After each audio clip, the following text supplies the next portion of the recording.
¿Alguna vez te has preguntado qué pasó en ese enorme vacío de tiempo entre el Antiguo y el Nuevo Testamento? Son 400 años, un periodo conocido como el silencio de Dios, donde parece que el cielo se cerró y no hubo profetas ni revelaciones.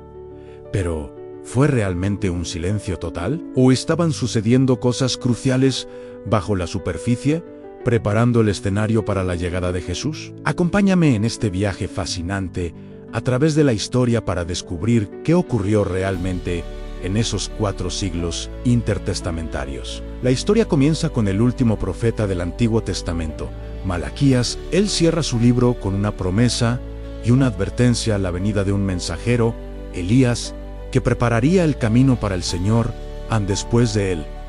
El telón parece caer. Israel ya no está bajo el dominio de Babilonia o Persia, sino que se encuentra en medio de un torbellino de cambios políticos y culturales. El mundo estaba a punto de ser transformado por una nueva superpotencia, Grecia, liderada por el legendario Alejandro Magno. En el año 332 a.C., Alejandro conquista a Judea. Su llegada no fue solo militar, sino cultural. Trajo consigo el helenismo, la lengua griega, la filosofía, el arte, el deporte y una forma de vida que chocaba directamente con las tradiciones judías. Alejandro fue relativamente tolerante, pero tras su muerte prematura, su vasto imperio se dividió entre sus generales. Judea quedó atrapada en medio de 2 dinastías rivales, los Ptolomeos de Egipto al sur y los Seleucidas de Siria al norte. Durante más de un siglo, el control de esta tierra sagrada cambió de manos varias veces. Inicialmente, bajo los Ptolomeos,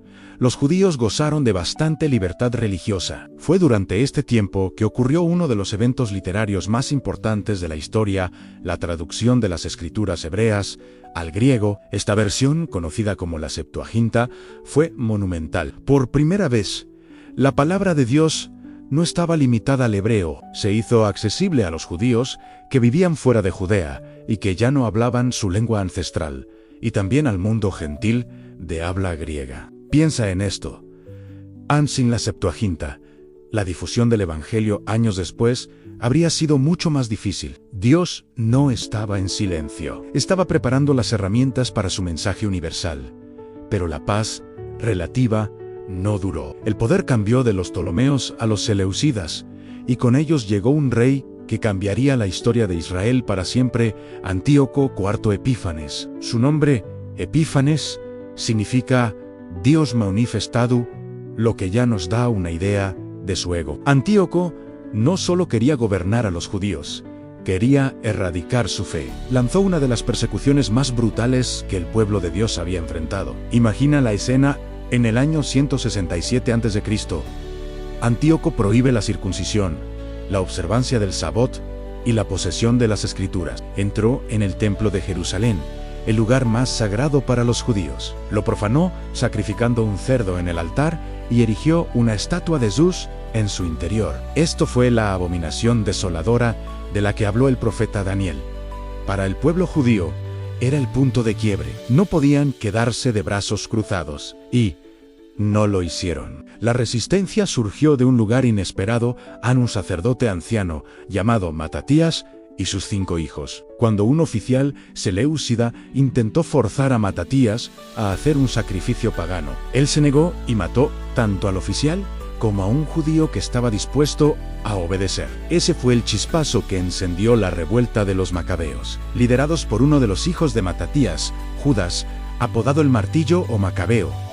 Un pequeño grupo de guerrilleros judíos se enfrentó al poderoso ejército seleucida. Contra todo pronóstico, ganaron. En el año 164 a.C., los macabios lograron recuperar Jerusalén y el templo. Lo purificaron, lo rededicaron a Dios y celebraron. Esta victoria es la que el pueblo judío conmemora hasta hoy en la fiesta de Hanukkah. La fiesta de las luces en la revuelta no solo fue una victoria militar, fue una reafirmación de la identidad y la fe judía. Demostró que, incluso sin la voz de un profeta, el Espíritu de Dios todavía movía a su pueblo a defender su pacto. La victoria de los macabeos condujo a un periodo de independencia judía de casi un siglo, bajo la dinastía Azmanía, descendientes de Matatías. Sin embargo, esta época dorada se vio empañada por la corrupción interna y las luchas por el poder. Los líderes asmonías asumieron tanto el rol de rey como el de sumo sacerdote, algo que iba en contra de la ley judía. La política se mezcló con la religión y surgieron diferentes facciones y sectas dentro del judaísmo, cada una con su propia interpretación de la ley y de cómo vivir la fe. Aquí es donde vemos el nacimiento de grupos que nos son muy familiares en el Nuevo Testamento. Primero, los fariseos. Eran laicos, muy respetados por el pueblo, que se dedicaban a estudiar e interpretar la Torá, la ley escrita, pero también daban gran importancia a la tradición oral. Su objetivo era aplicar la ley de Dios a cada aspecto de la vida diaria para mantener la pureza del pueblo. Eran los guardianes de la piedad popular. Luego estaban los saduceos. Eran la élite sacerdotal y aristocrática. Controlaban el templo y su economía. A diferencia de los fariseos, solo aceptaban la Torá escrita y rechazaban la idea de la resurrección, los ángeles o los espíritus. Eran más pragmáticos y políticamente colaboracionistas con quien estuviera en el poder, buscando mantener su estatus y el orden.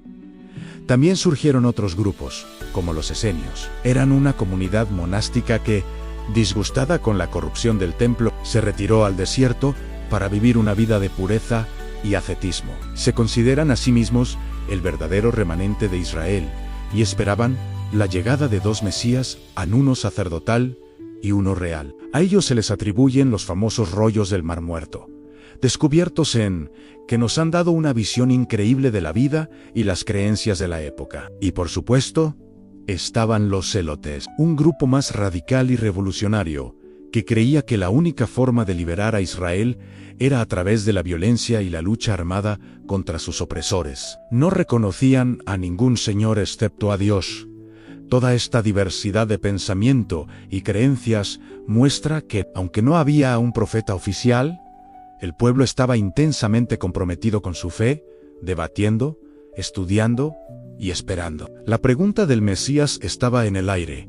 ¿Quién sería? ¿Cómo vendría? ¿Sería un rey guerrero como Judas Macabeo? ¿Un maestro de la ley como los fariseos? ¿Un sacerdote puro como esperaban los esenios? El escenario estaba preparado y las expectativas eran altas. Mientras estas divisiones internas crecían en Judea, una nueva superpotencia surgía en el horizonte en Roma en el año 63 a.C.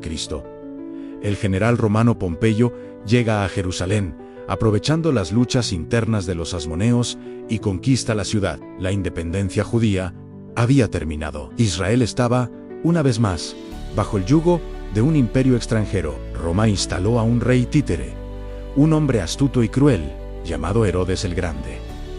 Herodes era un constructor increíble, embelleció Jerusalén y emprendió la renovación masiva del templo, convirtiéndolo en una de las maravillas del mundo antiguo. Pero también era un tirano paranoico que no dudaba en eliminar a cualquiera que viera como una amenaza, incluyendo a su propia familia. Fue este Herodes quien, según el Evangelio de Mateo, ordenó la matanza de los niños en Belén al enterarse del nacimiento de un nuevo rey de los judíos. Bajo el dominio romano, el mundo mediterráneo experimentó un período de relativa paz y estabilidad conocido como la Pax Romana. Roma construyó una impresionante red de calzadas que conectaban todo el imperio. El griego seguía siendo la lengua común para el comercio y la comunicación. ¿Te suena familiar? Un idioma universal, un sistema de carreteras que facilitaba los viajes, y un pueblo disperso por todo el mundo, pero unido por una fe y una esperanza mesiánica. Entonces, ¿fueron realmente 400 años de silencio? ¿No fueron 400 años de preparación? Dios no estaba callado. Estaba trabajando detrás de escena, moviendo los hilos de la historia. Estaba helenizando el mundo para tener un idioma común, la Septuaginta, para que su palabra fuera accesible. Estaba permitiendo la rebelión de los macabeos para reavivar la llama de la fe. Estaba permitiendo el surgimiento de sectas para que la gente reflexionara profundamente sobre su ley y sus promesas. Y estaba unificando el mundo bajo el dominio romano para crear la infraestructura perfecta para la expansión del Evangelio. Cada evento, cada imperio, cada conflicto y cada desarrollo cultural durante esos 4 siglos fue una pieza del rompecabezas. Todo estaba convergiendo hacia un momento específico en el tiempo, en un lugar específico, para cumplir una antigua profecía. Como dice el apóstol Pablo en Gálatas: Empero, cuando vino el cumplimiento del tiempo, Dios envió a su Hijo. Ese cumplimiento del tiempo no fue un accidente, fue el clímax de 400 años de historia agitada y divinamente orquestada. Entonces, de repente, después de 4 siglos, el silencio se rompe. Un hombre vestido con piel de camello aparece en el desierto, predicando arrepentimiento. Su nombre es Juan el Bautista, el Elías prometido por Malaquías. Y su mensaje es claro: preparen el camino del Señor. El telón se levanta de nuevo, y el acto final de la redención está a punto de comenzar. Espero que este recorrido por la historia te haya abierto los ojos a la increíble soberanía de Dios. Incluso en los momentos que parecen silenciosos, Él está trabajando. Gracias por acompañarme en este viaje. Si te ha gustado, no olvides darle a like, suscribirte y activar la campanita para no perderte nuestros próximos videos. Hasta la próxima.